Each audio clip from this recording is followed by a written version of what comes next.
ముందుగా మన తండ్రి అయిన దేవునికి నా యొక్క కృతజ్ఞతలు తెలియజేసుకుంటున్నాను. చేరువచ్చిన సహోదరులందరికీ మన ప్రభువు మన రక్షకుడైన యేసుక్రీస్తు పేరిట నా యొక్క మరొకసారి వందనం తెలియజేసుకుంటున్నాను. అందరికీ వందనములు. దేవుని యొక్క మహాకృపను బట్టి మనం ఈ రీతిగా కలుసుకుని ఉన్నాం. ఇటువంటి కూటమి ఏర్పాటు చేసిన చంటిగడ కుటుంబానికి మరొకసారి సంఘ తరపున మనందరం వందనం తెలియజేసుకుందాం. నిజంగా ఇటువంటి కూటమి వల్ల దేవుడు మహిమపరచబడతాడు. దేవుని సహవాసం ఏర్పడుతుందండి. ఎందుకంటే మన నిరంతరం మన ఉద్యోగాలు, మన జీవితాలు, మన కార్యకలాపాలు ఎల్లప్పుడూ ఉంటాం. ఇటువంటి కార్యక్రమాల వల్ల ఏమవుతుందంటే మనందరూ కూడా దేవుని మహిమపరిచే అవకాశం మనకు దక్కుతుంది. మరి ముఖ్యంగా దేవుని సహవాసాలు గడిపే అదృష్టం మనకు దొరుకుతుందండి. దేవుని సహవాసాలు గడపడం చాలా అదృష్టం అండి. అవునా కాదా? నిజమే. దేవుని సహవాసం ఉండడం అంటే చాలా గొప్ప విషయం అండి. కాబట్టి ప్రతి కుటుంబం కూడా ఇటువంటి కుటుంబాన్ని కూడా ఏర్పాటు చేసుకోవాలి. దానివల్ల దేవుడు మహిమపరచబడతాడు. తద్వారా మనం కూడా దేవుని గానం సంగతులు మనం కూడా తెలుస్తాయండి. దాసు గారు నాకు ఇచ్చిన అవకాశం బట్టి మనం కొద్దిసేపు దేవుని మాకు ధ్యానిద్దాం. ప్రకటన గ్రంథము 19వ అధ్యాయము 1 నుండి 6 వచనాలు ఏవైతే ఉన్నాయో ఆ వచనాలు మనం ధ్యానిద్దాం. ప్రకటన గ్రంథము 19వ అధ్యాయము 1 నుంచి 6 వచనాలు.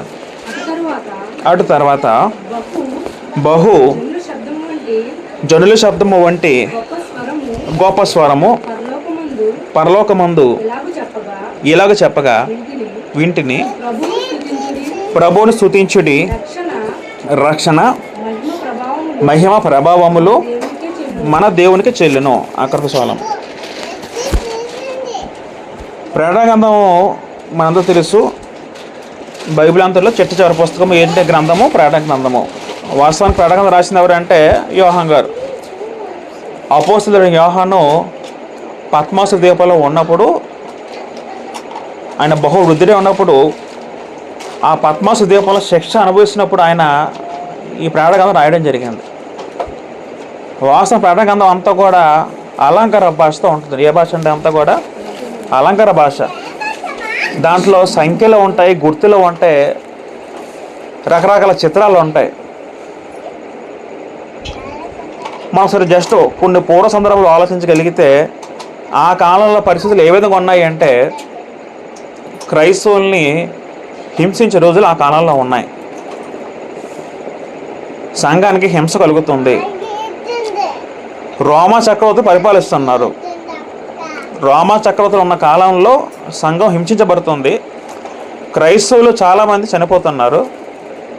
ఇటువంటి భయంకర పరిస్థితుల్లో చాలామంది క్రైస్తవుల్ని హింసించి చెరసాల్లో వేయడం, జైలుకి పంపడం, ఇటువంటి భయంకర సంఘటనలో పద్మాసు ద్వీపంలో కూడా యోహాను ఉన్నప్పుడు, అంటే చిట్ట చివరి అపోస్తలుడు ఆయన ఒక్కటే బ్రతికట్టాడు. మొత్తం ఎంతమంది శిష్యులు యేసుక్రీస్తు వారికి? 12 మంది శిష్యులు. పౌలు గారితో కలిపి 13 మంది అయితే అందరూ చనిపోయారు. అందరూ చనిపోయిన తర్వాత మంచి ముదిమ వయసులో ఉన్న వ్యక్తి ఎవరంటే యోహాను.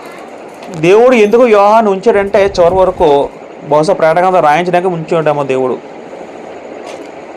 ఆయన పద్మాసు ద్వీపంలో ఒక చెరసాల జైలు ఉన్నప్పుడు రాసిన మాటలు ఆయన రాయడం జరిగింది. ఆయన కలిగిన దర్శనం రాయడం జరిగింది. అంటే సంఘము ఎలాగుందంటే అప్పుడు ఆ కాలంలో మనం ఒకసారి ఇప్పుడు ఆ కాలంకి వెళ్ళిపోదాం. 2000 సంవత్సరాల క్రితము ఆ కాలం పరిస్థితులు మనం వెళ్ళినప్పుడైతే మనం ఊహించుకుంటే సంఘము హింసించబడుతుంది. రోమా చక్రవర్తితో సంఘం బాధించబడుతుంది. నిరీక్షణ కరువయ్యింది.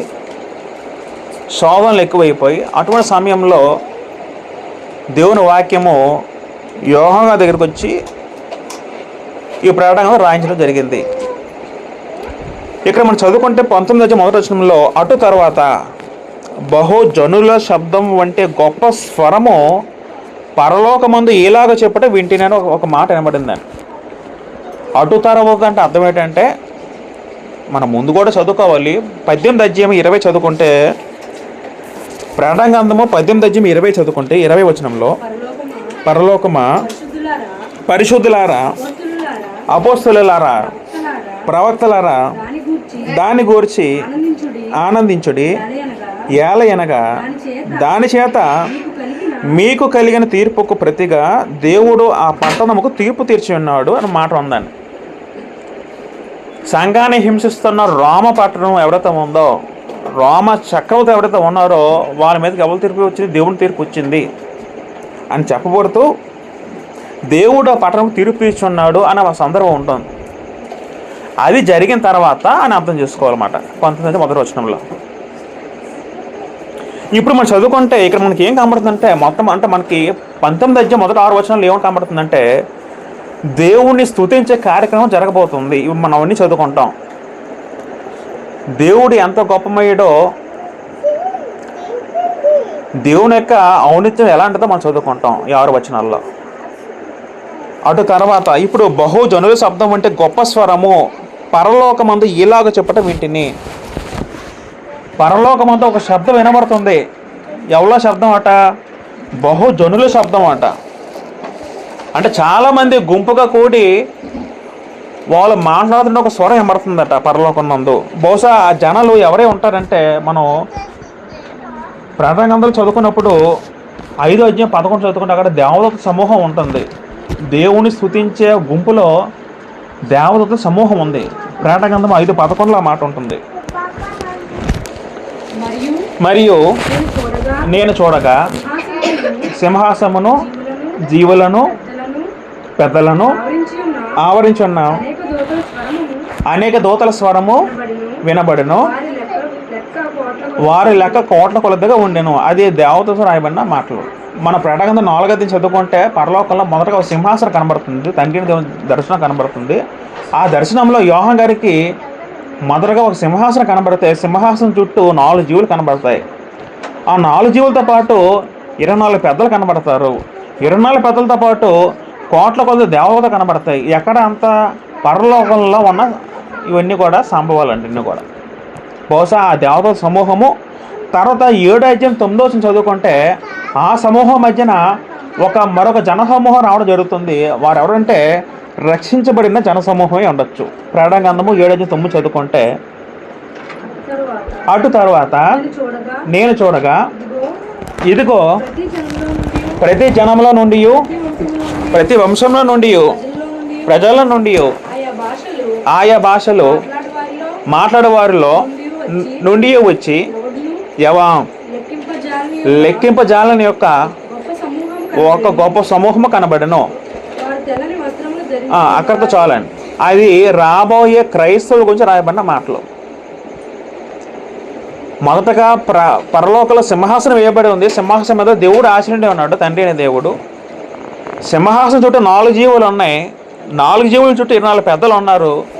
వారి చుట్టూ కోట్ల కొద్ది దేవదూతలు ఉన్నారు.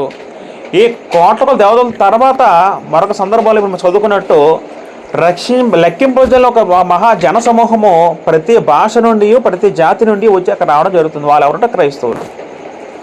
అప్పుడు ఈ జన సమూహాలన్నీ కూడా ఏం చేస్తారంటే ఇప్పుడు మనం చదువుకుందాం. ప్రకటన గ్రంథం 19 చదువుకుంటే, అటు తర్వాత బహు జన శబ్దం అంటే గొప్ప స్వరం పరలోకమందు ఇలాగా చెప్పటం వింటిని. ఏంటో చెప్పడం విన్నారట? ఏం చెప్తున్నారట? ప్రభువును స్తుతించుడి, రక్షణ, మహిమ, ప్రభావములు మన దేవునికి చెల్లును అంటున్నారండి. ప్రభువును స్తుతించుడి. ప్రభు అనే పదము చిన్న అక్షరం ఉందా, పెద్ద అక్షరం ఉందా? పెద్ద అక్షరం. పెద్ద అక్షరం అంటే అది ఎవరిని సూచిస్తుంది? తండ్రి అయిన యెహోవా దేవుని సూచిస్తుంది.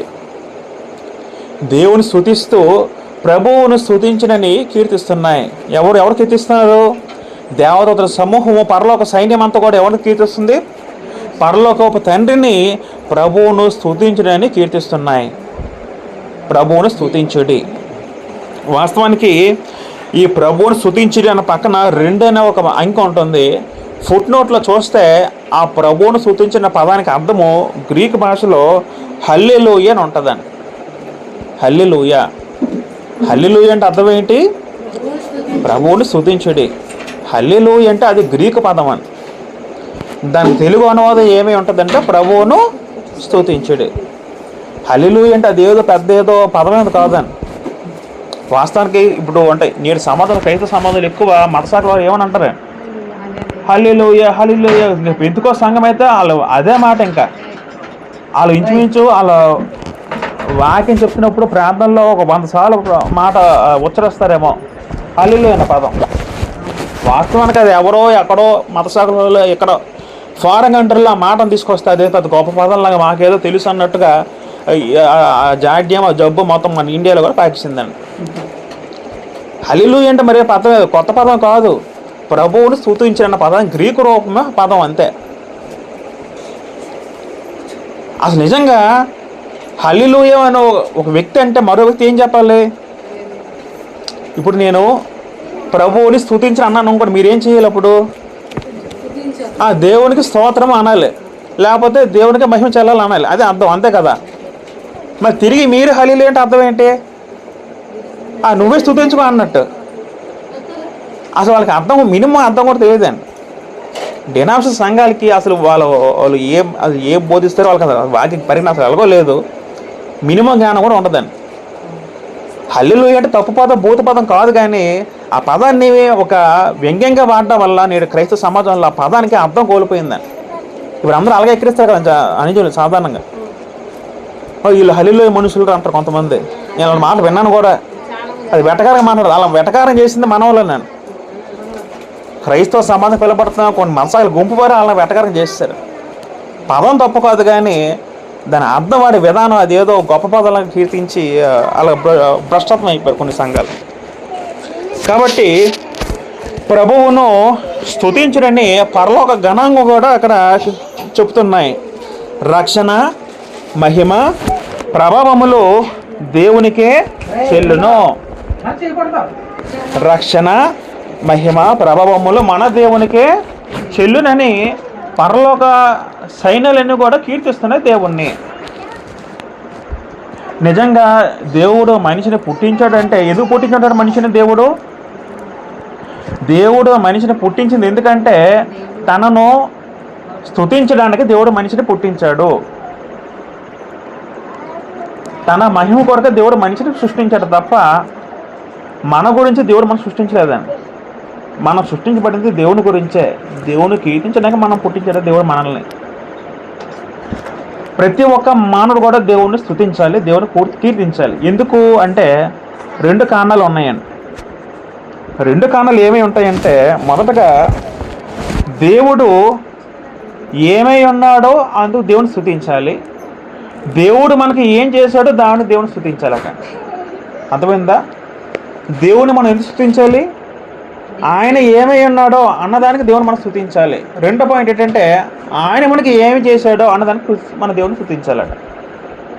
కీర్తన 150వ కీర్తన 2వ వచనం చదువుకుంటే 150వ కీర్తన 2వ వచనం చదువుకుంటే అక్కడ మాట ఉందండి.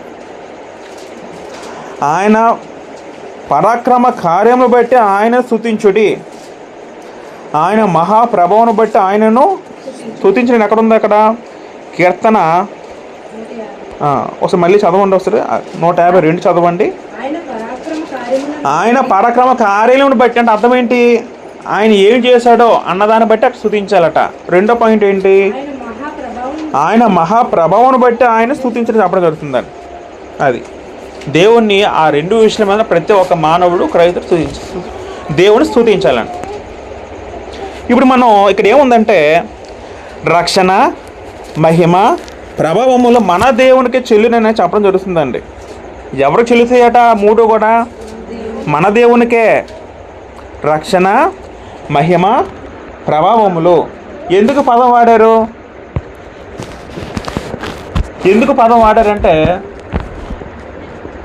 ఆ కాలంలో పరిస్థితి ఎలాగుందంటే రోమ చక్రవర్తులు ప్రపంచాన్ని ఏలే మహారాజుగా ఉన్నారండి. రోమ చక్రవర్తిలో మొత్తం ప్రపంచానంతా కూడా వీళ్ళ మహారాజుగా వెళ్తున్నారు. వాళ్ళకి సీజర్ అనే బిరుదు ఉంది. రోమ చక్రవర్తికి సీజర్ అనే ఒక బిరుదు ఉంది. వాళ్ళు ఎలా కమ్మారంటే లోకానికి మేమే రక్షకులు అన్నట్టు పిలబడుతున్నారు. ఎవరు? రోమ చక్రవర్తులు. మేమే రక్షకులం, మేమే చక్రవర్తులం, మాకే మహిమ ఉంది, మాకే ప్రభావం ఉంది, మాకు సర్వ సైన్యాలన్నీ ఉప్పొంగిపోయి గర్వంతో ఊగిసలాడుతుంది రామ ప్రభుత్వం. మీరు కాదు, అసలు రక్షణ దేవునికి చెల్లుతుంది. ఎందుకంటే ఆయన రక్షకుడు. నిజమైన రక్షకుడు ఎవరు? దేవుడు. నిజమైన శక్తిమంతుడు ఎవరు? దేవుడు. రక్షించేవాడు ఆయనే, రక్షణ ఇచ్చేవాడు ఆయనే, మహిమ స్వరూపుడు ఆయనే, ప్రభావం ఆయనే అని పరలోక సైన్యాలు కీర్తిస్తున్న దేవుణ్ణి. లోకంలో పరిస్థితి ఎలాగుందంటే వీళ్ళు మహారాజు గొప్ప రాజులు కీర్తించబడుతున్నారు. ఎవరు? రామ చక్రవర్తులు. లోకం అంతా కూడా అమ్మో వీళ్ళు గొప్ప రాజుగా ఉన్నారండి, నిజంగా వీళ్ళు రక్షకులుగా ఉన్నారు వీళ్ళు భావిస్తుంటే పరలోక స్వరం ఏం చెప్తుందంటే వీళ్ళు కాదు. ఈ భూమి మీద ఉన్న రాజులు ఏ రాజునే సరే కొంతకాలం ఇంకా ఉంటాడు, కొంతకాలంకి చనిపోయి మట్టిలో కలిసిపోతారు. కానీ నిత్యమైన రాజు ఒక వ్యక్తి ఉన్నాడు. ఆ వ్యక్తి ఎక్కడ ఉన్నాడు? ఆయన పరలోకంలో ఉన్నాడు. ఆయన నిరంతరం రారాజుగా ఉన్నాడు. ఆయనకే రక్షణ, ఆయనకే మహిమ ప్రభావాలు చెల్లుతుందని అక్కడ చెప్పడం జరుగుతుందని. రెండవ వచనం చదువుకుంటే ఆయన తీర్పులు సత్యములను న్యాయములనే ఉన్నవి అన్న పదం ఉందండి. ఆయన తీర్పులు ఎవరు తీర్పట? దేవుని తీర్పులు. మనుషులు తీర్పు తీరుస్తారు, దేవుడు కూడా తీర్పు తీరుస్తాడు.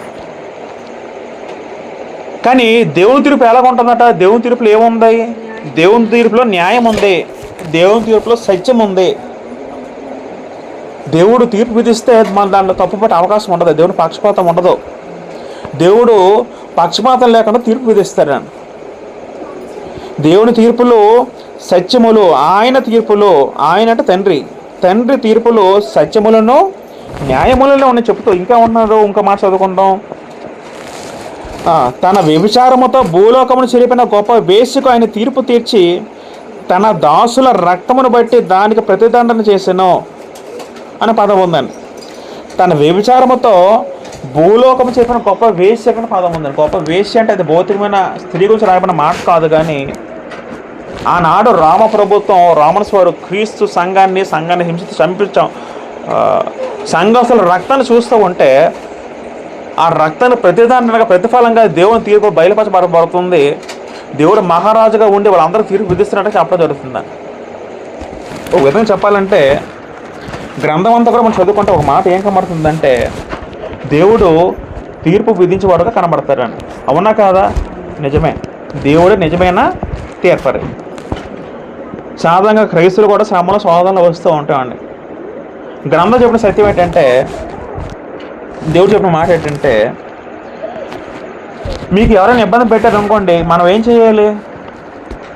తిరిగి దాన్ని స్పందించాలా, దేవునికి వదిలేయాలి? ఆ మాటని మనం దేవునికే వదిలేయాలండి. దేవుడు ఏమంటారు అప్పుడు? పగ తీర్చుట నా పని అంటాడండి. రోమీయుల పత్రిక 12:19 చదువుకుంటే ఒక మాట ఏముంది అక్కడ? రోమీయుల పత్రిక 12:19 చదువుకుంటే, ప్రియులారా మీరే పగ తీర్చుకొనక దేవుని ఉగ్రతకు చోటీయుడి, పగ తీర్చుట నా పని, నేనే ప్రతిఫలం. ఎవరన్నారే మాట? ప్రభువు చెప్తాడు, దేవుడు అంటున్నాడండి. దేవుడు క్రైస్తవులు చెప్పే మాట ఏంటంటే మీరు పగ తీర్చుకోవద్దు. ఏ విషయమైనా సరే ఒక వ్యక్తి మీ ఎడల హాని చేస్తే మీరు ఏం చేయాలట? పగ తీసుకోవద్దు. అది ఎవరికి అప్పచెప్పాలి? దేవుడు ఏమంటాడు అప్పుడు? నేను పగ తీర్చుకుంటా అంటాడు. నేను ప్రతిఫలం ఇస్తాను వ్యక్తికి, మీరు మటు పగ తీర్చుకుంటా అంటాడు దేవుడు. అదే రోమపత్రిక 12:14-17 చదువుకుంటే, మిమ్మల్ని హింసించే వారిని దీవించుడు కానీ శపించవద్దు. క్రైస్తవుల ఒక హెచ్చరిక ఏంటంటే మిమ్మల్ని హింసించడం మనం ఏం చేయాలట? వాళ్ళని దీవించాలట. నిజంగా అప్పుడు మనసు మనం కలిగి ఉంటామండి. ఎవరైనా సరే ఆ మనసు మనం కలిగి ఉంటామండి. ఒక వ్యక్తి మనం ఒక మాట అనగానే వెంటనే మనం రియాక్ట్ అయిపోయి ఎంత మాట అనేస్తాం. ఒక వ్యక్తి మనకి ఏమైనా హింసించి స్టార్ట్ చేస్తే మనం ఏం చేస్తాం? తిరిగి వాళ్ళకి ఎప్పుడు దొరుకుతాడా అన్నట్టు టైం ఎదురు చూస్తాం. కానీ దేని వాకి ఏం చెప్తుందంటే మిమ్మల్ని హింసించమని మనం ఏం చేయాలట? దీవించాలి. ఎవరైనా బాధపడితే మనం ఏం చేయాలి?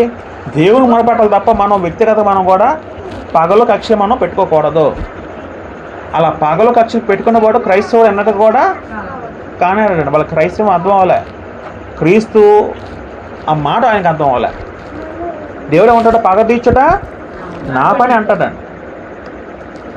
ఆనాడు సంఘస్థులు అంతా హింస పెట్టినప్పుడు కూడా సంఘస్థులు ఎవరు కూడా తిరగబడలేదని ఎవరు కూడా వాళ్ళు గుంపులుగా చేరి తిరగబడి తిరిగి వాళ్ళకి ఎదురుగా వెళ్ళలేదని వాళ్ళందరూ ఏం చేశారు ఆ కాలంలో ప్రార్థన చేసి దేవునికి అప్పచెప్పుకుంటారు తప్ప ఎవరు కూడా తిరిగి వాళ్ళు కొట్టే దాఖలు ఎక్కడా లేవండి చరిత్రలో, సంఘ చరిత్రలో ఎక్కడ కూడా. అది నిజమైన క్రైస్తవ విశ్వాసం ఉండే లక్షణాలు. వాళ్ళు ఏమనుకుంటారు, మాకేం చేసినా సరే మాకు దేవుడు ఉన్నాడు, దేవుడు చూసుకుంటాడు అన్న మైండ్ సెట్ ప్రతి ఒక్కరు ఉండాలి. ఒక 17 చదువుకుందాం అమ్మా, రోమ 12:17. కీడుకు ప్రతిక్రియ ఎవరికి చేయవద్దు, యోగమైన వాటిని గురించి ఆలోచన కలిగి ఉండి, కాబట్టి సఖ్యమైతే మీ చేతనంత మట్టుకు సమత మనుషులతో సమాధానంగా ఉండండి దేవుని వాక్యం మనకి హెచ్చరిస్తూ ఉందని.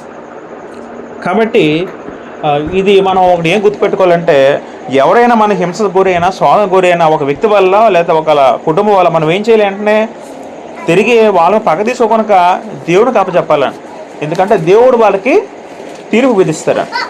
ఇప్పుడు మళ్ళీ ప్రాణగంధ 19 గెలిపోతే అక్కడ ఏముందంటే, ఆయన తీర్పులు సత్యములను న్యాయములే ఉన్నవి, తన వ్యభిచారంతో భూలోకం చెరిపిన గొప్ప వేస్ట్ కానీ తీర్పు తీర్చి తన దాసుల రక్తం బట్టి, దాసులు అంటే క్రైస్తవుల రక్తంను బట్టి వానికి ప్రతిదండన చేశాను.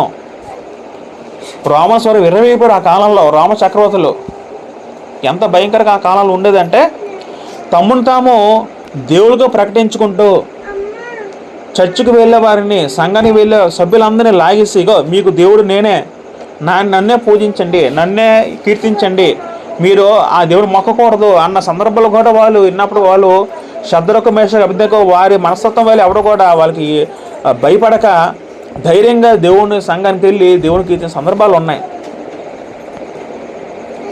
చాలా హింస కలిగింది ఆ కాలంలో. అయినప్పుడు కూడా అప్పుడు దేవుని వాక్యం ఏం సెలవిస్తుందంటే, ప్రతి దానికి తీర్పు ఉంది. అలా తీర్పు విధించిన ఎవరట? దేవుడు. దేవుని తీర్పు ఎలాగుంటుందట? ఆయన తీర్పు న్యాయంగా ఉంటుంది, సత్యంగా ఉంటుంది, ఆయన పక్షపాతం ఉంటుందని అక్కడ వాక్యం మనకి సెలవిస్తుంది. కాబట్టి మరి రెండోసారి ప్రభువును స్తుతించుడి అనిరి. రెండోసారి ఏం చెప్పారు? ప్రభువును స్తుతించుడి అనిరి. మొదటిసారి ఏం చెప్పారు? ప్రభువుని స్తుతించినారు. ఎందుకు స్తుతించమని చెప్పారు అక్కడ? రక్షణ, మహిమ, ప్రభావంలో మన దేవునికే చెల్లిన పదం వాడారు. అంటే అర్థం ఏంటి అక్కడ? మొదట మన దేవునికి ఎందుకు స్తుతులు చెల్లించాలంటే, ఆయన మనం నిజంగా రక్షించబోడు. మన నిజ రక్షకుడు ఎవరు? దేవుడేనండి.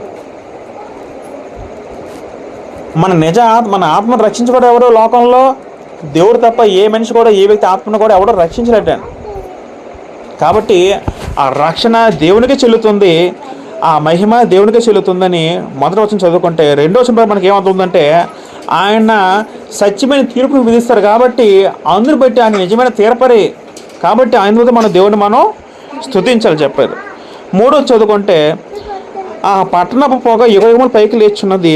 అప్పుడు ఆ 24 పెద్దలను 4 జీవులు సాగిలిపడి ఆమెన్ ప్రభువుని స్తుతించుడి అని చెప్పుచు సింహాసనుడికి దేవునికి నమస్కారం చేశారని 4వ వచనం ఉందని.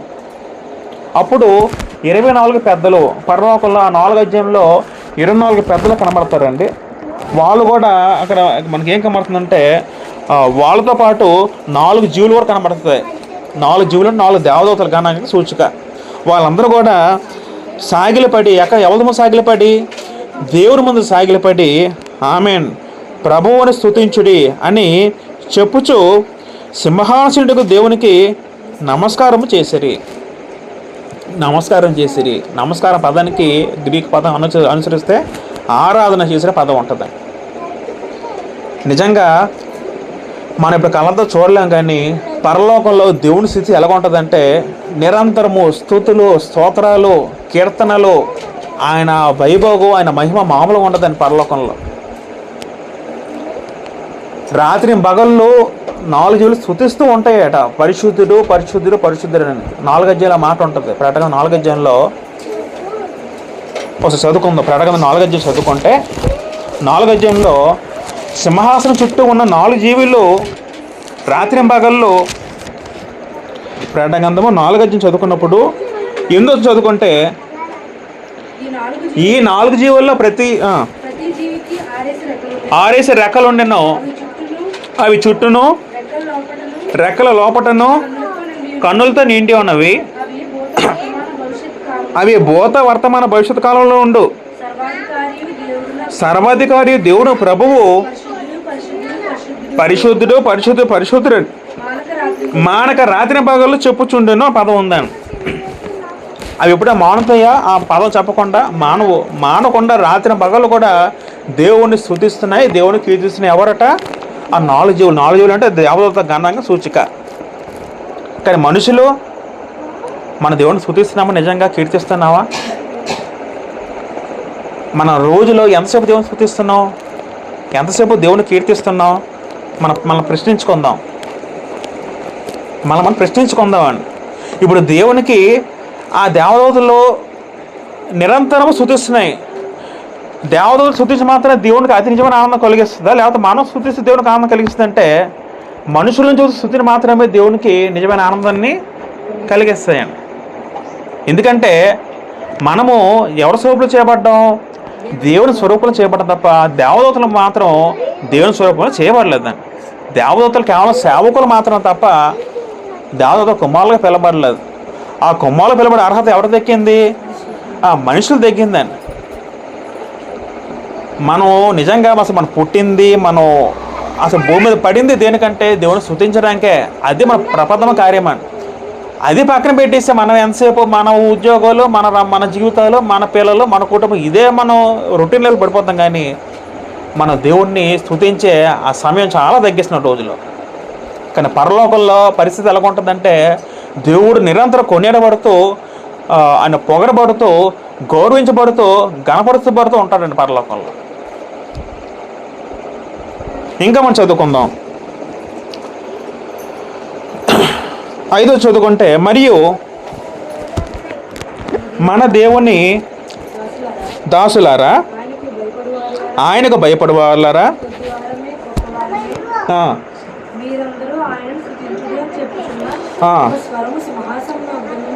వచ్చాను. చాలు.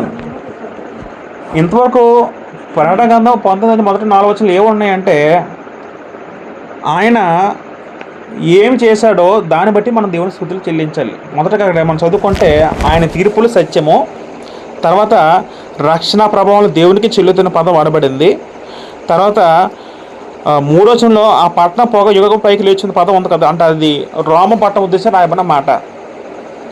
ఎవరైతే దేవుని పిల్లలను సంఘాన్ని హింసిస్తారో వాళ్ళు ఖచ్చితంగా తీర్పు మటుకు ఉంటుందండి. భూలోకలు కనబడపోవచ్చు కానీ ఖచ్చితంగా వాళ్ళ తీర్పు ఉంటుంది. ఆ తీర్పు దేవుడు ఖచ్చితంగా విధిస్తారని.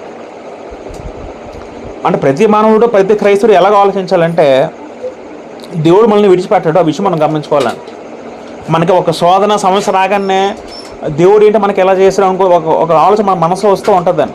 దేవుడు మనల్ని మర్చిపోయాడేమో, లేకపోతే దేవుని ఏదో పాపం చేయడం వల్ల దేవుడు నన్ను దూరం పెట్టడం అనుకుంటాం. కానీ అటువంటి నీటమైన ఎప్పుడు మనకు రాకూడదు. దేవుడు నిజంగా ఉన్న విషయం మనం గుర్తుపెట్టుకోవాలి.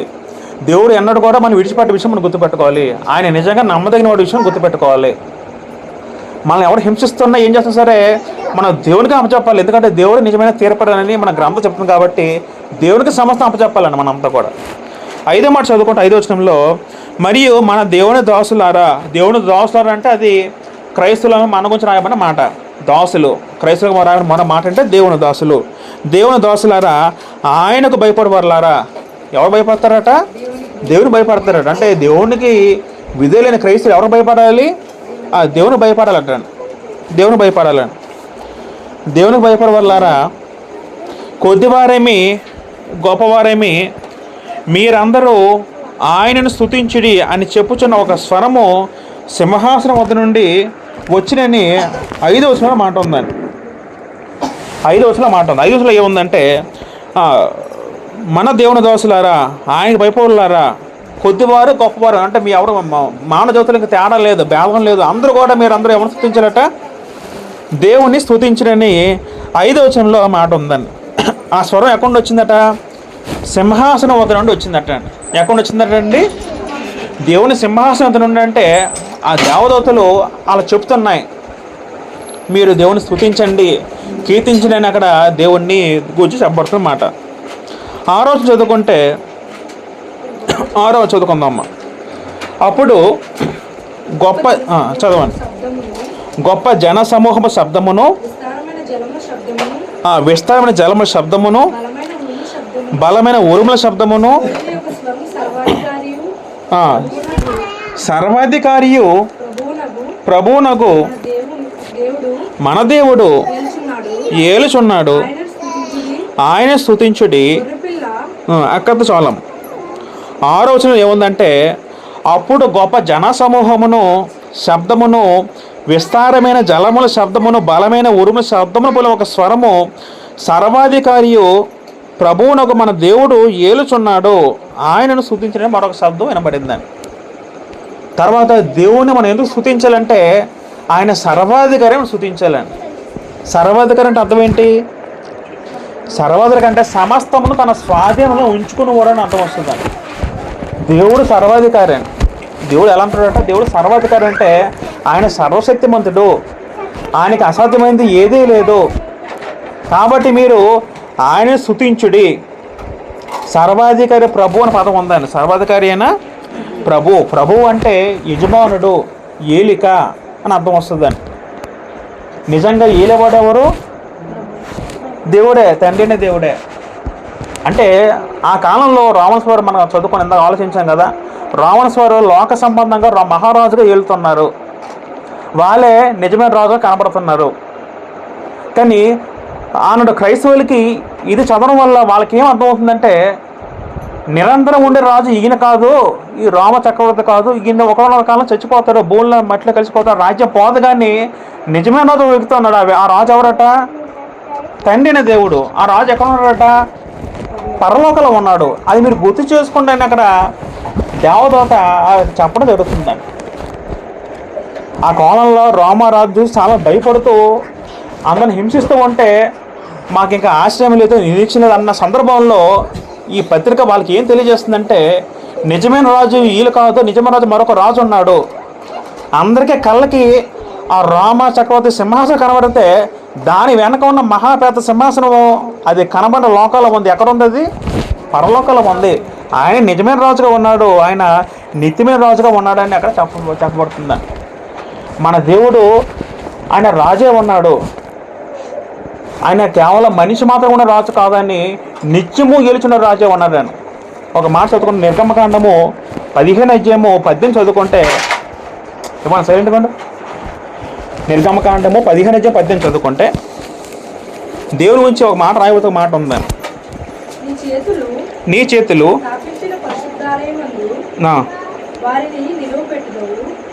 అమ్మా యెహోవా నిరంతరము ఏలువాడు పదం ఉందండి. యెహోవా నిరంతరము ఏలువాడు.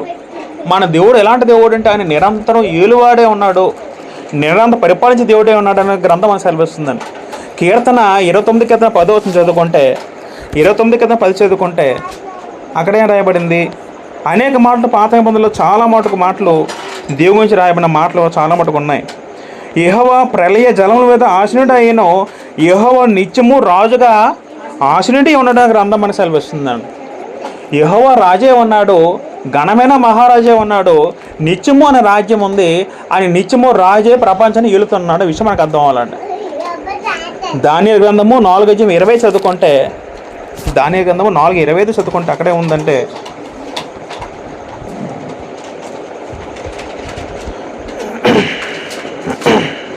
అక్కడ నెబుకద్నెజరు రాజు దేవుని కీర్తిస్తూ ఒక మాట అంటారండి. 4:20 చెప్తా, మీ యొద్ద ఉండకుండా మనుషులు ఈయన తరుముదురు, నీవు అడవి జంతువుల మీద నివాసం చేయొచ్చు, పశువుల వాటి గడ్డి తినేదవు, ఆకాశపు మంచు నీ మీద పడి నేను తరుపును. సర్వోన్నతులకు దేవుడు మానవుల రాజ్యం పైన అధికారియే ఉన్నాడనియు, తాను ఎవనికి దాన్ని అనుగ్రహింప నిశ్చయించినో వానికి అనుగ్రహించిననియు నీవు తెలుసుకున్న వరకు 7 కాలం నీకు ఇలా జరిగిన. అక్కడ ఒక శాపం వస్తుంది ఆనాడు నిపుణుల రాజుకి. అక్కడ వస్తూ అక్కడ దేవుడికి రాయబడిన ఒక మాట ఏమై ఉంటుందంటే, దేవుడు సర్వోన్నతులకు దేవుడు మానవుల రాజ్యం పైన అధికారియే ఉన్నాడనే పదం ఉందండి అక్కడ. మన దేవుడు ఎలాంటి దేవుడు అంటే మామూలు దేవుడు కాదండి. మన దేవుడు జీవగల దేవుడు. మన దేవుడు నిరంతరము రాజే ఉన్న దేవుడు. మన దేవుడు నిరంతరం పరిపాలిస్తున్న దేవుడు అండి. ఒక రాజుకి మహా అయితే ఒక రాజ్యం చేత, ఒక దేశం చేత ఉంటుంది తప్ప మన దేవుడికి సర్వ సృష్టి కూడా చేతిలో ఉంటుందని. అది మన రాజుకు గొప్పదనం అని. మన దేవుడు ఎలాంటి రాజు అంటే సర్వాధిపతి రాయబడింది. 1 తిమోతి 6:15 అద్వితీయ సర్వాధిపతి రాయబడిందని. అంటే ఏక చక్రాధిపత్యం కలిగిన దేవుడు అని రాయబడిందని. అటువంటి గొప్ప దేవుడు పరిపాలన మనం అందరం ఉన్నాం. అటువంటి దేవుని సన్నిధి అందరం ఉన్నామని. మన దేవుడు మన గొప్ప రాజు అని మనం గొప్పగా ఎలుగెత్తి చెప్పచ్చండి. అది మనకున్న గొప్ప విశ్వాసం వల్ల కలిగిన ధైర్యం అండి. అటువంటి దేవుని దగ్గర మనం ఉన్నాం. మనం ఎందుకు భయపడాలి? లోకంలో అప్పుడు మనం భయపడాల్సిన అవసరం ఉంది. మనుషులు చంపితే చంపలు ఏమైపోయింది? మహా అయితే శరీరం చంపితే ఆత్మ చంపగలరా? శరీరం చంపాలి, ఆత్మ చంపగలరండి? యేసు ఏం చెప్పారు? మీ శరీరాన్ని గలవానికి భయపడకూడదు, కానీ మీ శరీరమును ఆత్మను చంపడం మిక్కిలి భయపడిన పదం ఉంటుందండి అక్కడ. అప్పుడు ఈ మాటలన్నీ సంఘంలో చదివిన తర్వాత అప్పుడు వాళ్ళకి ఏం వచ్చి ఉంటుంది? సంఘానికి ఒక ధైర్యం వచ్చి ఉంటుందా ఉండదా? వస్తుంది.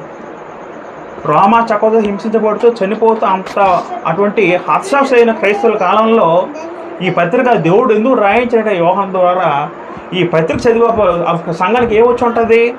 ఒక ఆత్మీయత, ఆదరణ, ధైర్యం వచ్చి ఉంటుందని. నిజమే, మన దేవుడు నిరంతర రాజే ఉన్నాడు కదా, మనమంతా భయపడాలి.